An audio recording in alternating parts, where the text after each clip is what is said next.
Welcome in to Go Big 12 or Go Home. I'm Brandon Shanahan, joined as always by Iowa broadcasting legend Drew Russell.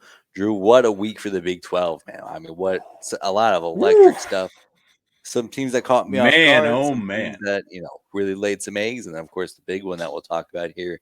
Overall, how was your weekend? I'll tell you what, Brandon, we had some stunners across the board, I feel No like. There kidding. was some weird stuff that went down. We had you started off right with the beloved Oklahoma State Cowboys all of a sudden alive and well, it seems like, after a very nice win over K-State. You got the Who would have Red thought? River rivalry. Yeah, who would have thought? Insane, right? I mean, just Not me. insane. Yeah. Like you yeah, just ridiculous. And then you've got the Red River rivalry, which was just outstanding. What a football game you got there. Iowa State just crushes TCU, which I was not anticipating that even remotely. And all of a sudden, you've got just a fascinating kind of Big 12 slate that breaks down. Texas Tech wins Toilet Bowl over Baylor, and rather convincingly as well. So, just a wild, wild week of football, and it was very entertaining to watch. Yeah, I'll tell you what, Baylor, I had picked them like kind of boldly. I thought, oh, well, maybe they did figure something out with their, comeback win over Central Florida. Turns out maybe Central Florida just stinks. So they laid an egg against Kansas and their backup quarterback. And this guy had 5 days of preparation to prepare for the Gold Knights, and it looked like they weren't playing the same sport. You know, Brandon, I was really hoping you weren't going to bring up that game because I specifically left it off because I've been singing the praises of Central Florida, saying this Yeah, team is tough, good. And I'll tell you what, at halftime of the Baylor game, I felt like a genius, but they collapsed there, and then really a rather big no-show against Kansas. And kudos to Kansas for a nice bounce back win as well. But just you know, that's the brick wall of the Big 12. You have to be ready week in or week out, or it is absolutely going to hammer you. no jokes. And if it, the Big 12 is funny because I think you look at other conferences at the higher end, like the Pac-12 and the SEC, and you think, boy, you got to bring your A game like every single week because some of these teams are good. Where it feels like in the Big 12, it's like you just never know when you're gonna shit the bed, and like when you're gonna be an awful football team, like Kansas State was, like Central Florida was this week, like Baylor's been several times this season. It's just such a funny contrast that it feels like anybody can beat anybody, but also anybody can lose to anybody at any time. That's the beauty of the league. I mean, you have a team that was picked last in the preseason poll in West Virginia, who right now, record wise, very well could. I mean, they are a top three team in the Big 12 right now based on where their record is, which is absolutely crazy. So, yeah, I mean, you can be the hunter, you could be the hunted. And I feel like nearly every single team this season, with maybe the exception of Houston, has been the hunter at times, but nearly every single team has been hunted as well. And the only two undefeated teams left in the conference, Oklahoma and West Virginia, which is in Just terms as of we drew it conference up. play, terms of conference play. Just as we drew it up. I'm sure that's what everybody had on the big board. I mean, we've got, I know he's no longer with the university. Maybe the ghost of Bob Huggins has sprinkled a little magic on the football team for the Mountaineers. But pretty remarkable storylines across the board. And look, Texas, you and I have talked a lot about Texas. They've deserved the headlines. People thought this was the team to beat. Maybe so, because Alabama, despite maybe not being as good previously other years, they are still probably going to win the SEC West and are still a tough football team. And Texas was everybody's darling. Looked like they had it late, and give Oklahoma credit, they swung that tide and really turned that narrative around. No kidding. And I mean, the schedule sets up fairly well for West Virginia here. They play Houston Thursday night, Oklahoma State, Central Florida, BYU. So they get and then they get Cincinnati a couple weeks later. So you get the four new teams to beat up on it if you're West Virginia. And then even the hateful eight teams, you get Oklahoma State and Baylor. Those are very winnable games for, any team in this conference. You do play Oklahoma, so that one's tough, but you don't play Texas. So there's a chance that they could still lose a game in the conference and advance to the Big 12 championship, even if Texas wins out, which would be probably That's best true. case scenario for me. A That West Virginia Big it 12 would championship game would be outstanding. And that's a, piece of propaganda number one. That's top of the agenda. I want to make it very clear on this podcast right now. If West Virginia makes it to the Big 12 championship game, we are both going to have framed photos of Mr. Neal in the backgrounds, because that head coach, we both were convinced is canned maybe halfway through the season. Yeah. And now I say he gets a trophy. I say we put him on the wall of fame of Big 12 or Go Home podcast legends. No kidding. And I mean, just be the first one. And I mean, absolutely top of the agenda for, the Big 12 is the best conference to consume in college football. TCU last year picked to finish dead last by many major publications. They go on to play for a national championship. West Virginia, maybe not that talented, but I mean, picked it to be last. Neil Brown on the hot seat as hot as it gets coming into the season, and then to rattle off an Arlington appearance, beat everybody Why on your not? schedule except Oklahoma. Ooh, that's a good year. I'm tempted, Brandon. Don't tempt this podcast with a good time. I'm going to tell you right now, if that happens, you and I ourselves, I'm flying down to Dallas, and we're going to show up in our hats, our raccoon hats, and we're going to show up in our furs, with bears or whatever their fans show up in. I should learn that dress code. And we're going to go, and we're going to be all in on the Mountaineers. We're going to get taken out by security because we brought, muskets to the building. So, I mean, I don't know. It sounds like just a heck of a time, but pretty amazing that, of course, shows that nobody knows anything when it comes to college football. And that's where we're at towards the midway, or really at the midway point of the season. Yeah, and like I said, just looking at the schedule, they're going to be favored over Houston. That they're already favored by 3 against Houston. I figured that number would have been bigger. And then Oklahoma State the next week, I'd imagine they'll be favored in that matchup as well. And then, of course, at Central Florida, by that time, West Virginia is looking at a 6-1 schedule. I mean, then I think this will be favored over Oklahoma State. That's pretty. I mean, it's very doable. I mean, I think we'd be surprised almost if they didn't get to that, which is amazing. Amazing. Yeah, I mean, in this conference, you kind of got to make hay while the sun's out. When you got Oklahoma on the schedule, these are games that you got to win if you're going to be taken seriously. And boy, I want to take them seriously. How much though? For West Virginia, Houston, they'll get their game in. We'll find out how that plays out. That will not be a game for the faint of heart. That's all I know. As a Thursday night special, that's not a game for the faint of heart, even remotely. Like, we've talked about the Sickos Committee. That's one of the great follows on Twitter right now. Like, this game is built for them. But, that's the funny thing is that, West Virginia, if they can find a way to survive, their schedule is nothing nuts. I mean, it is a very manageable schedule. So, we're going to find out how it plays going forward. No kidding. And I got let's see, what do we got here? Game time setup. You can get into that game for as low as $16 tickets. Bargain. What a deal. Bargain. Sign me up, Houston, right now. It sounds like just a classic, just you got to get down there, spend the money, and watch just poetry. Like, Beethoven and Bach would be proud of just the masterpiece that's going to be put on that field. But you mentioned the other big games. Boy, I did not expect to go on a 10-minute tangent about West Virginia of all teams. That's how great this show is. You never know where we're going to go. But oddly enough, there was like a top 5 matchup in college football from the Big 12 conference last week in the Red River rivalry.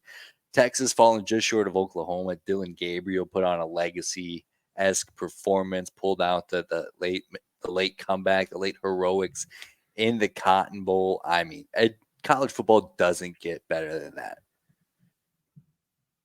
No, it doesn't. And again, you and I discussed this game, rightfully so, a good amount last week. How's it going to play out? And you and I both picked Oklahoma. Kudos to Yeah, both we of did. us. Like, we made the right choice there. And again, my reason was Texas hates Oklahoma. Oklahoma hates Texas. But I just feel that off season, I mean, you lose by 49 to your rival and just get openly embarrassed. That is embarrassing. And that gut feeling was telling me they are going to You don't find a forget about way. that kind of And even game. when Yeah. they got down late, they didn't have their timeouts. And that was the big difference from last year to this year is that offense last year, you couldn't trust even remotely. No. It was inconsistent. Their fans were fed up. And it's reason that, that first year, the Brent Venables era was considered disappointing. But Dylan Gabriel's gotten more comfortable. They run such an up-tempo pace. They were able to get enough of a rushing game. They got great passing attack. And they found a way to get it done. And you embrace the wacky, you embrace the weird of that game. And boy, did it deliver. Like, first quarter, we had punt fakes, we had missed field goals, we had everything getting thrown out quick. And hey, the old Cotton Bowl site, I'm saddened they play there only once a year. That is such a great venue for a football game. Absolutely. It's crazy that there's a bowl game named the Cotton Bowl and they don't even play it in the Cotton Bowl. I get it. AT&T Stadium's big and flashy and has the modern amenities and infrastructure. But come on, man. What a waste. It is. I mean, look, Jerry's Palace AT&T Stadium is a gem of a stadium. Yeah. I mean, it is an outstanding football stadium. Let's not joke around here. But, when it comes to pageantry and tradition, like, I still think they should play that Cotton Bowl game at the original Cotton Bowl site. Yeah. It's still clearly a very functional stadium. Does it have the modern amenities of AT&T? No. But, I mean, I don't know. I think it's a great venue for a college football game. That's just me. But you know what? I'm happy it's reserved for Texas, Oklahoma. And, what's really sad, Brandon, is, I mean, these are the two teams leaving for the SEC next year. And, the game's not going to change. Nothing will change about the hatred or all that. That conference logo on the field is going to change. But what a final performance for those two in the Big 12 that played so many pretty crazy games throughout the year. And that's what makes college football fun. It's what makes rivalries fun. Matthew McConaughey just crying on the sidelines. He wasn't crying, but, moping around saying, where's Bevo? Where's those horns? And just tough times for Texas, and a disappointing loss for Texas too, considering this is a team that, looked like they had a shot at making the playoff. They still do. There's still a road, but boy, it just got way thinner, and they're going to have to get a rematch with Oklahoma, win out and get a rematch, I think, if they want to make the playoff. Yeah, as somebody who loves the Big 12 as much as we do, obviously, it is kind of a bummer that like the marquee teams in the conference and like the shining moments and the shining teams in this season by a significant amount are, Texas and Oklahoma, who are leaving the conference. Yeah, it is. But, for the rest of this Big 12 group, I mean, it's been a tough year. It has been a tough year for this Big 12 group in general. So, to see where that's, still a lot of season to go, but they got to elevate their pace, because that was by far and away, from a conference standpoint this year, that was the most intense football game. That was the most well-played football game. Best athletes out there right now. And the rest of the conference knows they're going to have to catch up in the coming years, which, you hope they can. And I believe they can as well. And like I said earlier, the brightest timeline for the Big 12 conference is West Virginia putting a string together. And as we talked about, it's very winnable games. You got Oklahoma State, you got the new 4 teams in Cincinnati, BYU, and UCF on the dockets. So there's a path there. And I looked up the tiebreaker when there's not a head-to-head is each team's winning percentage against the collective group up winning percentage against all common conference opponents. I don't have the ability to do that math right now, but you best believe that. Assuming that West Virginia doesn't stumble against Houston, I'll have that ready for you, and we'll have a tracker. Won't be as creative as the Brian Ferentz tracker. Another stinker for him. Hats off to him in that outstanding performance. But we'll have a West Virginia tiebreaker tracker. I can't wait to see what the graphics team at the Cornhusker Connection comes up with when it comes to this tracker, because I know it is going to be a thing of beauty and a thing of sickness all in one grand masterpiece.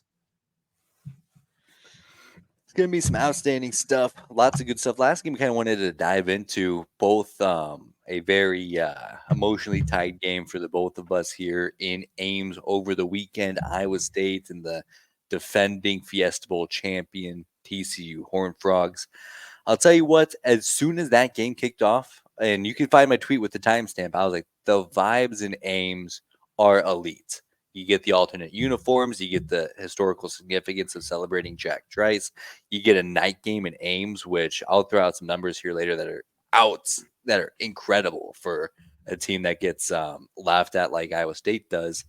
And then on top of that, TCU, if you the early turnover and they're just not looking dialed in.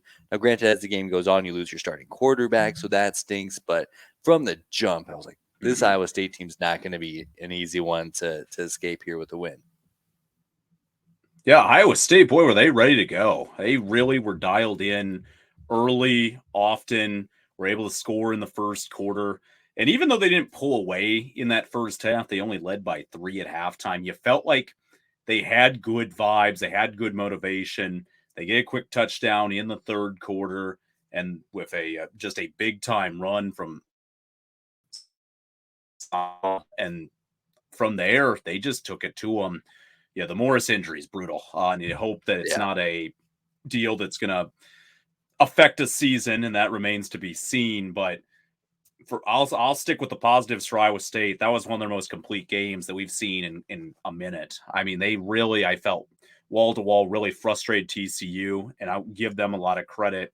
TCU, on the other hand, man, the execution was very poor at times. And I know certain circumstances were in play. There's mistakes on both sides of the football that they're going to have to clean up. And there's still a lot of season left for TCU. Look, in terms of, let's get back to the Big 12 title game, pretty much gone. In terms of, competing for a big bowl game, a lot of work to do. But they've got to tell themselves there's still a lot to play for this season. They've got to stay positive, and they got a mix of vets and young guys. They got to continue to gel together. But a tough loss for TCU. I thought they were, especially that fourth quarter. Just looked like they completely quit and really helped Iowa State cruise to a victory. Yeah, it's a tough scene for TCU, and we've seen them kind of get better throughout the year after that Colorado game. Lost a kind of a heartbreaker to West Virginia at home. They were in that game though, but this game, it just kind of feels like a continuum of that. And that really worries me as a TCU champion. Is that these are the kind of games that you used to get right if you're a really good football team. Now, granted, this team's still not even close to how good they were last year with all the talent they lost, and we talked about that ad nauseum here. But you got to find a way to, you can't lose to both West Virginia and Iowa State. Granted, both of those seems way better than we expected to be at this point in the season. Mm-hmm. But if you're a TCU fan, if you're in that locker room, if you're in that coaching staff, you think, boy, like I said, you got to make hay while the sun's out in this conference. West Virginia and Iowa State are teams that you have circled in your calendar. Like, we got to win these games if we're going to compete at the level that we want. Yep, you have to.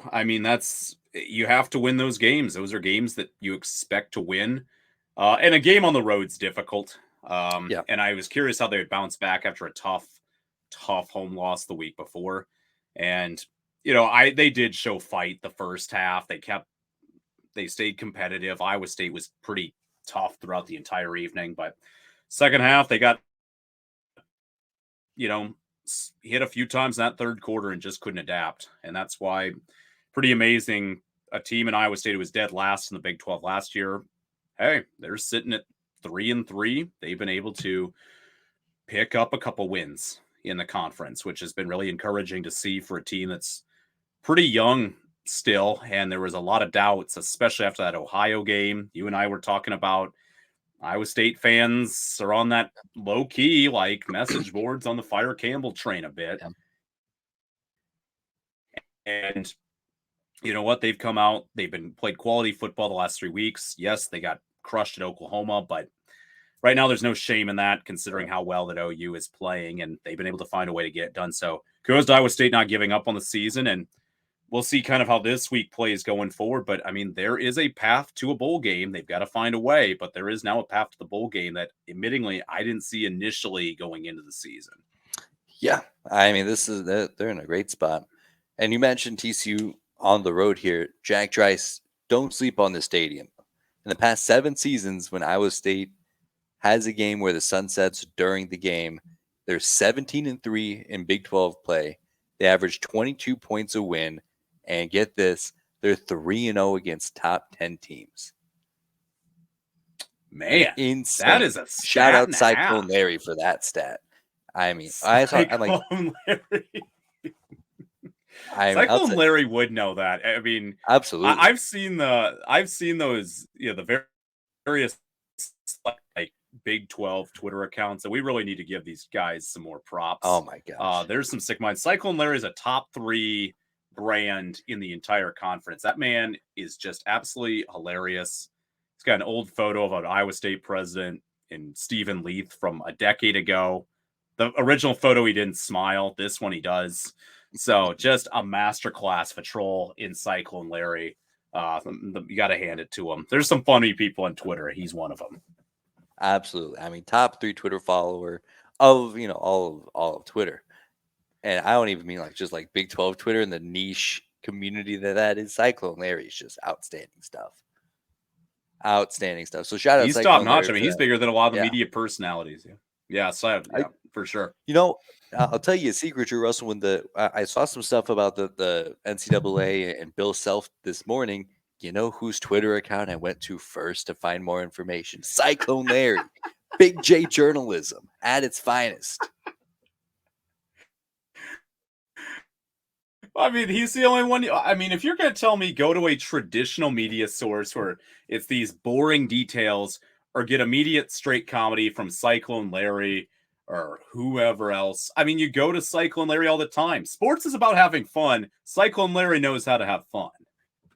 I'll tell you what, I go to Adam Schefter for all my NFL news. I go to Adrian Wojnarowski for all my NBA news. I go to Cyclone Larry for all my Big 12 news, without a doubt. I mean, the man just understands the conference to a T. He gets it. He really does. It's pretty impressive. Respect. So, and I bring that up because, who else is coming to town in a few weeks? Those Burnt Orange Longhorns. If they can find a way to finagle that for a night game, watch out. We might not even need Brendan, the tiebreaker for West Virginia if Iowa State can secure a 7:30 kickoff.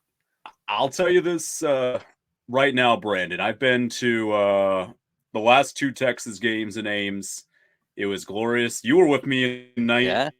It was glorious to see a Sally hit the field goal in that W. And then, that was top notch. And then you get 21 where we just got, just a straight butt kicking in Ames with, and that was the last time I thought we were ever going to see Texas in Ames. So it just felt it was a perfect November day. It was a night game and we just crushed them. So, yeah, after reading that stat and hearing that stat, they got to find a way to make. I was that nighttime Jack. I wasn't fully sold. I'm all in now. We got to get that sunset, and we got to get the under lights at one of the great stadiums in the Big 12. Absolutely, definitely the best football environment in the state of Iowa, hands down. Let me ask you this, Drew Russell, as an Iowa State fan yourself. Would you rather find a way to pick up a few more wins here throughout the season and go bowling, 6-6 record? You lose to Texas in the process, or would you rather not win a single game the rest of the season, but pick up that win against Texas on their way out? For development reasons, you say 6-6. Like, that's better to get the extra practices, bowl game, nice. But from what are you going to remember in 10 years? You're going to remember them beating Texas on it. So, yeah, I want Texas. Of course. Why wouldn't I want that? I mean, that's what you were going to remember. I mean, No kidding. Iowa State in 2011, I mean, they lost like 3 or 4 of their last games of that season, but they beat Oklahoma State that year. So I don't even care that they lost the last like 3-4 games that season. We beat Oklahoma State. Who cares? They were number 2. It was crazy. So, like, that's always an interesting sports question, though, of like, would you rather have a great season, lose your rival, or beat your rival and have a bad season? Depends on the situation, depends on the scenario, but this one is so deeply personal for all Big 12 fans. I don't think Iowa State, I think, definitely is included. Seeing Texas go down, I think, by one of the originals or new members, or OU for that matter, too, means a lot. Yeah. No kidding there.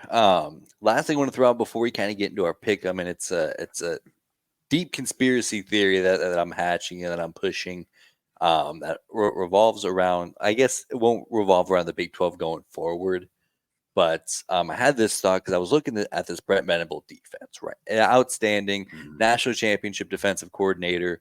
In year 2, he's got this defense up, playing really high level football, very deep, getting a whole lot of fresh bodies in there that are still able to compete.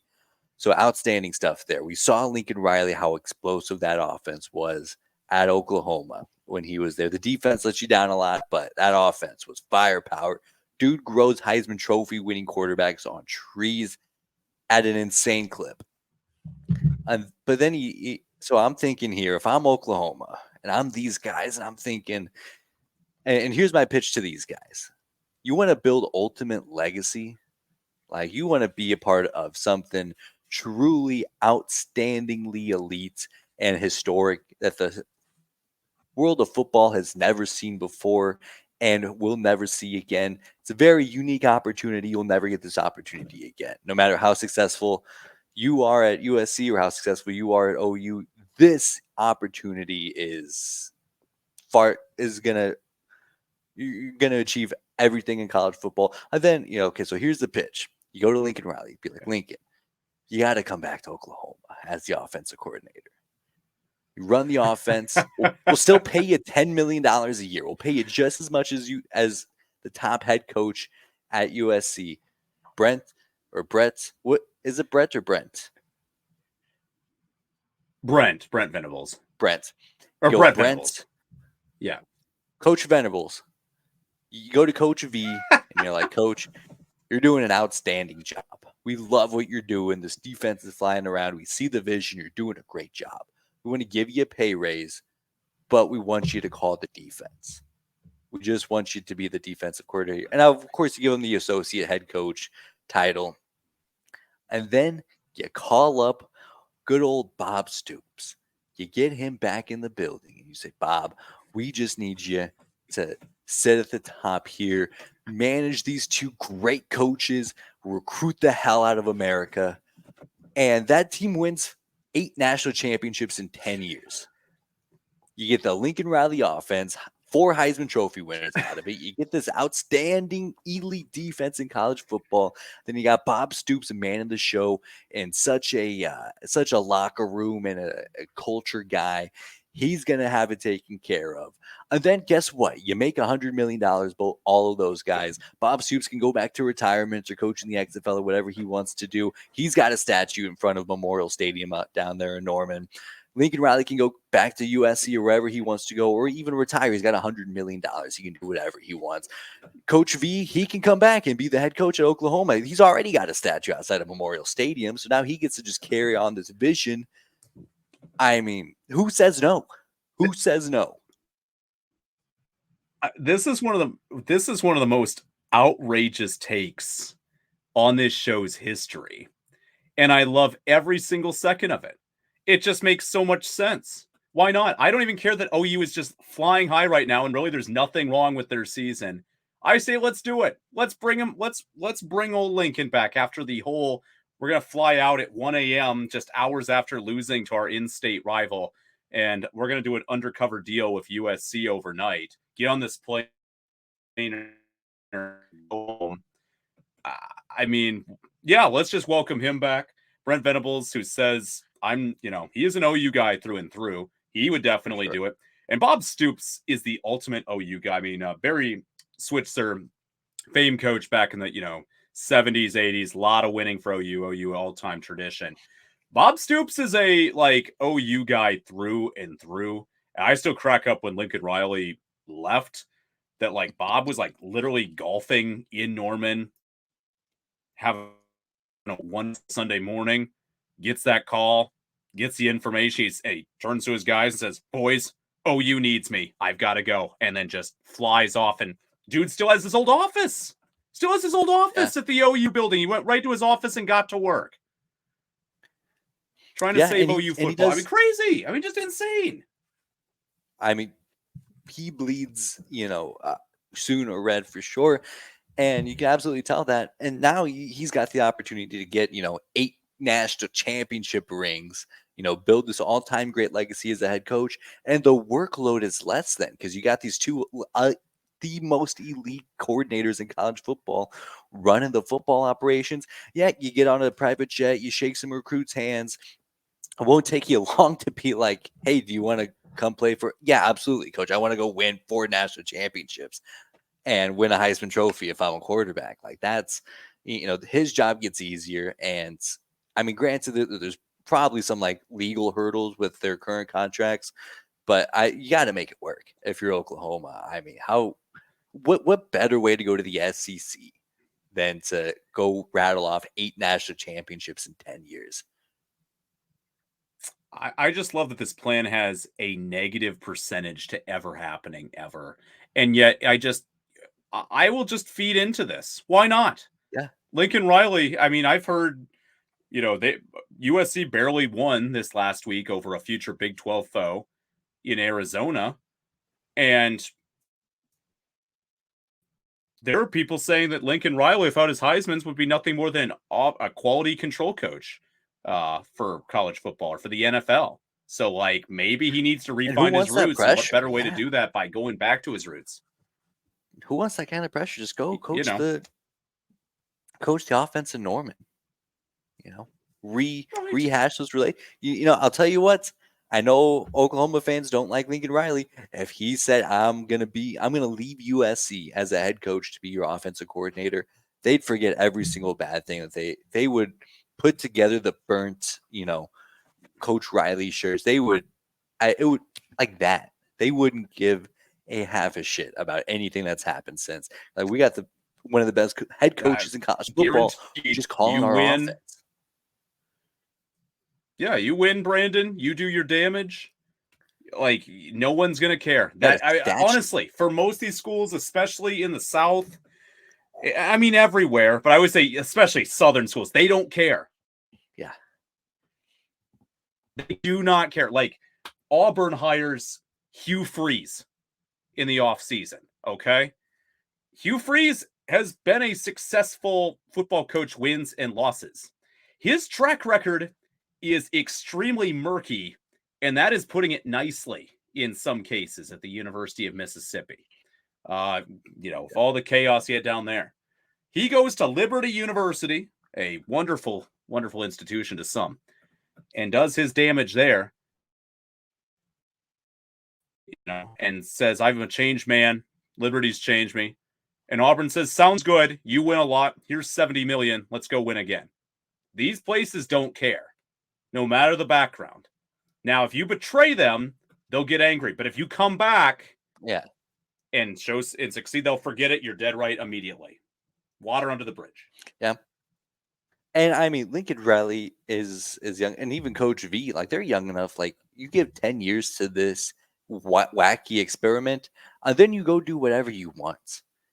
I think I saw an article recently that Lincoln Riley, he may not coach for 50 years. Then go do whatever you want. Go be a TV analyst. Go be do whatever you want. Coach V can take over the Sooners. Coach Bob can go back into retirements. It seems, now granted, if you're an ego guy and you just want to be the guy, this plan isn't for you. But I got the sense that all these guys, what they have in common is that they want to win. And there's Yeah. no better way. There's no better avenue to winning 80% of the national championships over the next 10 years.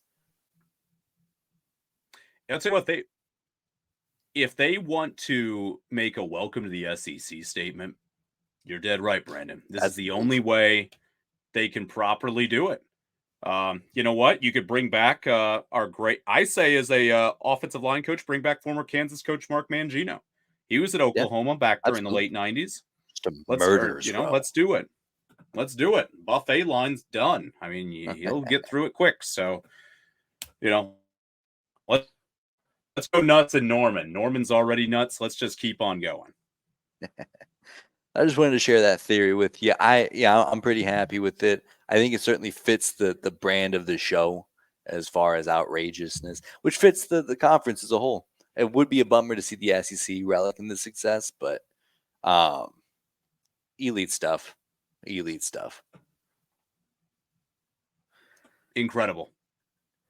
But we do have some bad news. Not the greatest week here last week, especially on my end. Boy, what a 1-4, 25%. I think that's a mark that may never be beat across the entire Cornerstone Connection network as far as just pure misses. Luckily, the 7-point underdog came through in Oklahoma. Otherwise, that's a bagel that we're looking at there. So that's a tough look. 3-2 looks way better compared to the 1-4. TCU and Kansas State both seem pretty fine misses. Like, yeah, who would have thought that was coming? Either of those teams. I will say over and over, Brandon, that Oklahoma State Kansas State game really surprised me on Friday night. Yeah. And I didn't, I caught the highlights. I looked through some articles, and I think like Oklahoma State was, they said we believe all this. Kansas State was just straight shocked. They couldn't believe what just happened. And considering this team did win the Big 12 championship, from a year ago in terms of they beat TCU in that title game. And they've taken a step back this year. And it's been kind of shocking to see because this was a team I was pretty high on in the preseason. I thought they could slide a little bit, but like this game, I felt it might have been my lock of the week. I felt really good about this one, and it is shocking. Yeah, and I mean, and a big reason why they won the Big 12 championship game last year was because Will Howard was so great. Now, granted, Stillwater at night's no easy place to play. You got to bring your A game there, but Will Howard looked really bad, and kind of a very uncharacteristic way for him. Now, granted, I think he's a lot better than that, and I see Kansas State fans on my feed who are calling for his job, which is insane to me. But it's a tough look. It's a tough game for Will Howard, and when when you go into an environment like Oklahoma State, you can't have that. No, you can't have that even remotely. And for them, I mean, they for Kansas State, you have to go back to the drawing board, and for Oklahoma State, build off this win. They have taken some bullets this season. They've taken some bullets from this podcast. Go prove people wrong. Go compete the rest of the year and see if you can salvage it just a little bit. Yeah, and we talked about it last week a little bit. Oklahoma State started off really great last year, and then Spencer Sanders gets hurt, and then you kind of limp into the offseason with a couple of tough losses. They're in a spot where maybe they're getting better week by week, and maybe they kind of flip that script where it's a lot of adjustments, new quarterback room, a lot of new faces coming in via the transfer portal, and you get better week by week, and then you scrap out a 7-win season. Suddenly, it feels a lot better than the 7-8 win season they had last year, just because the narrative. Yeah, no, I always say you'd rather finish strong at the end of the season than finish weak. And I mean, people forget a weak start. If you have a strong finish, then that can build into next year. When you finish weak, there's just that narrative going to the off season of now what? Can we figure this out? Where, hey, you win 3 of 4, 4 of 5 late in the season, go into the off season, you're feeling good. There's more motivation in those off season workouts. There's more excitement and recruiting of, hey, we are building this thing up. It's so important to finish the season strong. That's cliche and doesn't need to be said, but it's true. Like, people do take notice on how a team usually finishes more than how they begin the season. Without a doubt, and momentum. That's huge. Speaking of momentum, I'm going to try to pick up some this week. I need it in the worst way. We got another light slate here. A lot of teams on a bye week, Oklahoma and Texas included.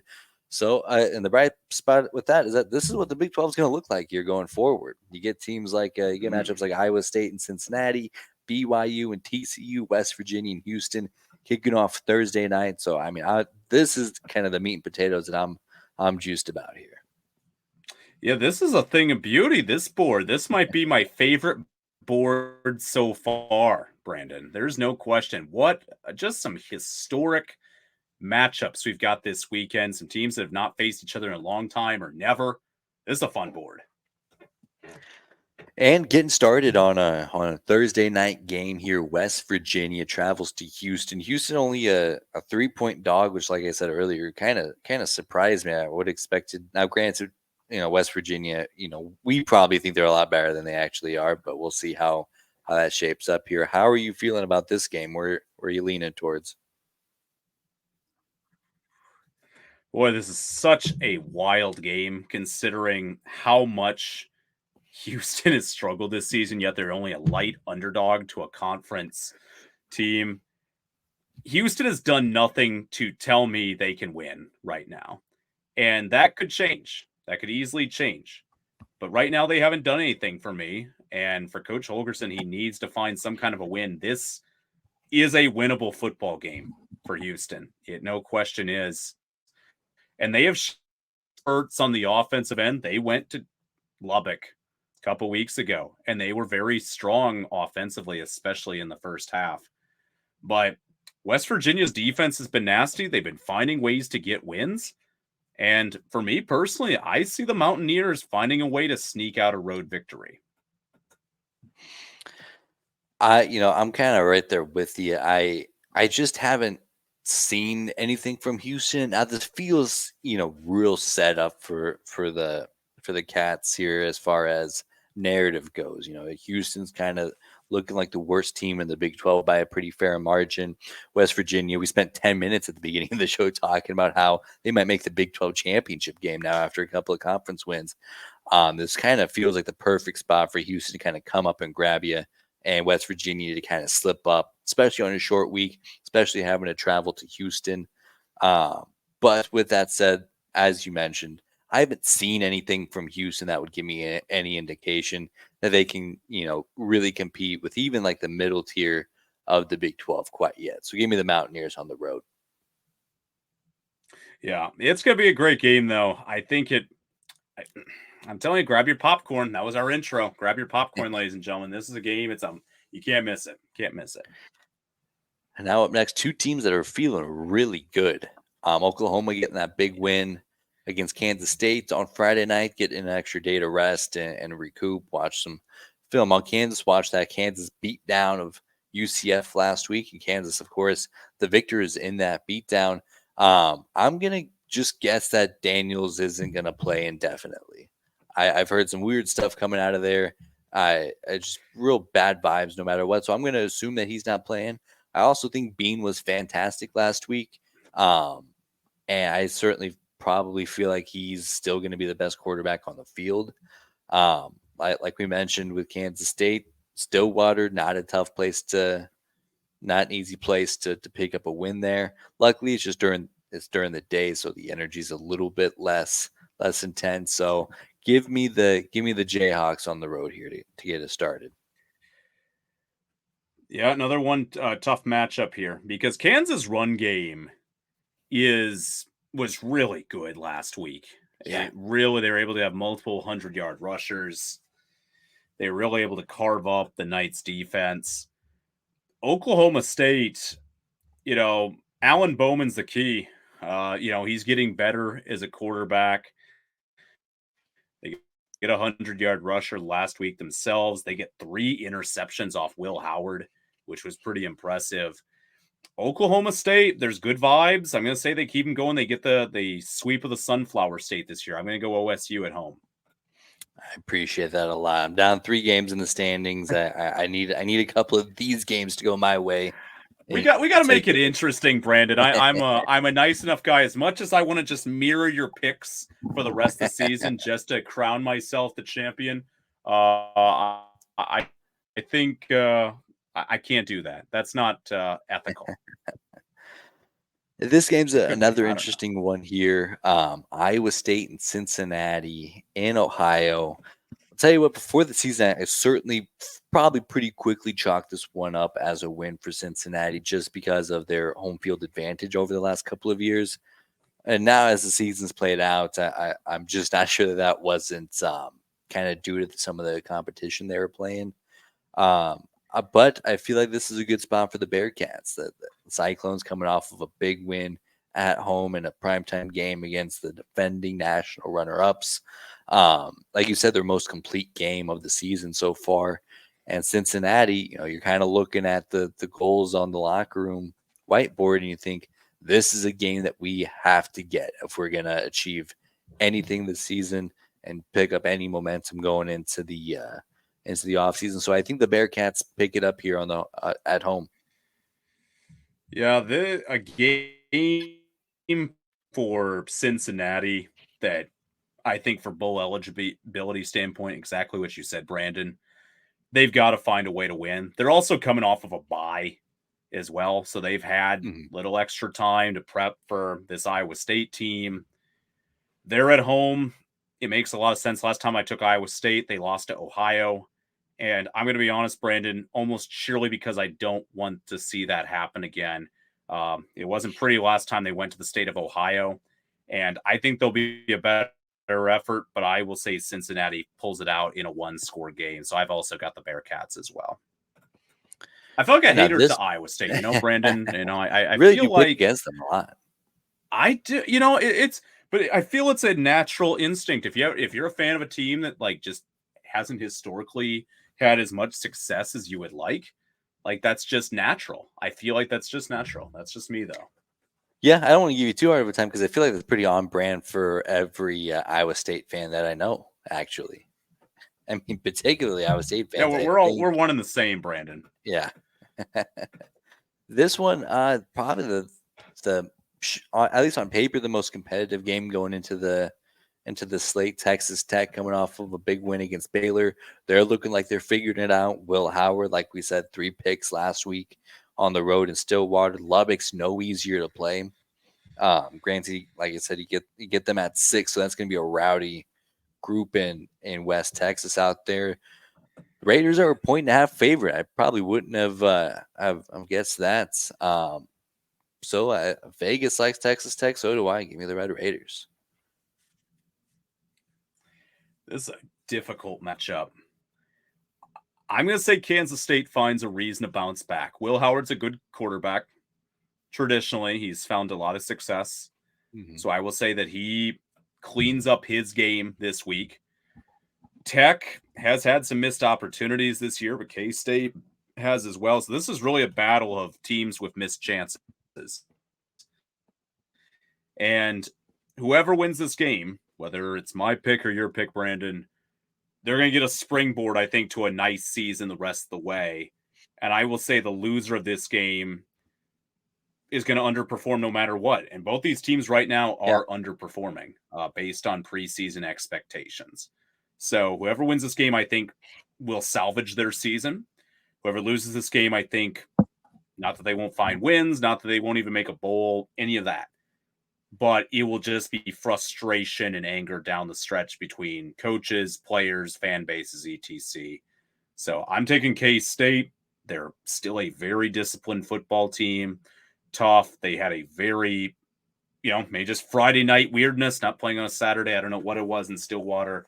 I'll say they bounced back, but another close one. You're absolutely right. I mean, the stakes for this game probably as big as it can be for two teams that aren't going to be in the conference championship game, and with it being early October, so I have big stakes there. I'd probably say TCU's in the same boat here. All of a sudden, you lose your starting quarterback in Chandler Morris. You host BYU. You've lost 2 games now where you're pretty big favorites going in. you need this game to stop the bleeding.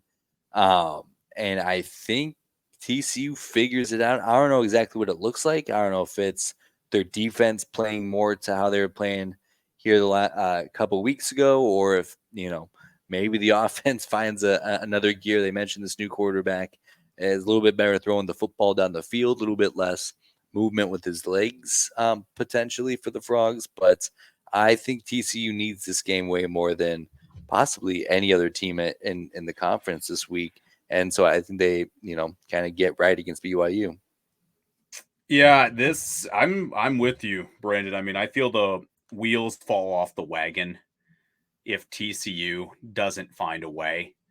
And this is a game where BYU coming in is played well there, and they are off a bye week, themselves. So they've had 15 days to prepare for this football game. And I think that will be a unique deal for them. TCU's still the better team though. But do they execute how we saw that first year and at times this season, or do they execute like they did the last 2 weeks against West Virginia and Iowa State?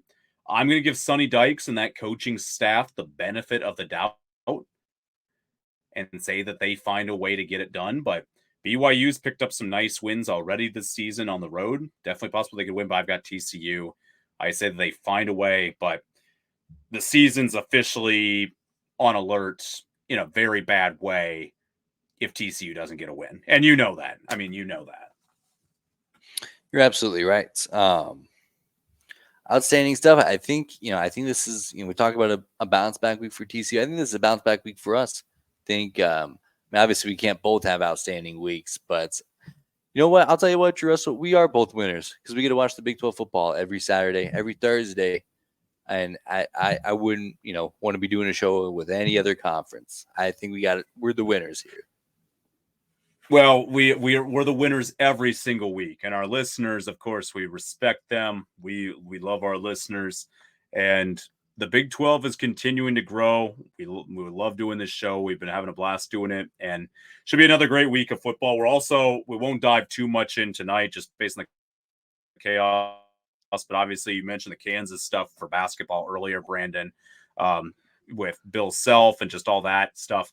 We'll break that down, I think, a little bit more in that next episode, just kind of as a bonus filler when we recap games for our next broadcast, because that's a wild deal with KU, and like even your beloved team you've got on your hat right now. I mean, they got hit pretty well with a violation a couple of years ago. So interesting to unpack there. Big 12's been a lot of fun. And I mean, maybe we get Gonzaga for basketball. My gosh, yeah, we didn't even get to that. Another side note we'll have to dig into a little bit on the next show. So a lot of chaos as always here on the Big 12. More realignment news down the pipe, Drew Russell. Gonzaga's can't escape it. Well, perfect, Drew Russell. That's all I'm telling you, I feel like Brandon, I just want to say that I've got nothing but faith in all of my picks this week. Let's go 5-0. I know we both can't go 5-0, but let's have a winning record this week. I mean it. Absolutely. Horns down, whatever, but let's have a winning week. Okay? We got that.